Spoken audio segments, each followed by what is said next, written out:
மரம் செடி கொடியெல்லாம் காஞ்சு போயிருக்குது. இதெல்லாம் இதுக்கு தினந்தோறும் தண்ணி ஊற்றணும்.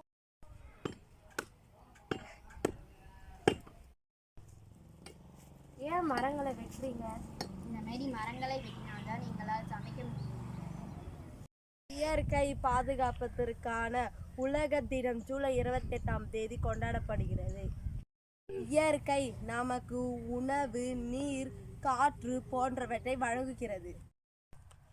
இயற்கை இல்லாமல் நமது கிரகத்தில் வாழ்க்கை சாத்தியமில்லை.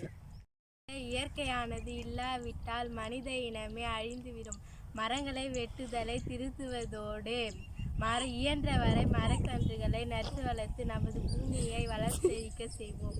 உயிரினங்களுக்கும் நிலை பெற்ற வாழ மழை, நீர், காற்று, தீ, நிலம், பஞ்சபூதகங்கள் தேவை.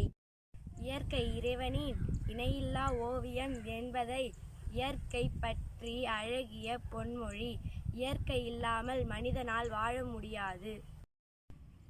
இயற்கையை பாதுகாப்போம், நமது கடமையாக்குவோம், இந்தியாவை வளம் செழிக்க வைப்போம்.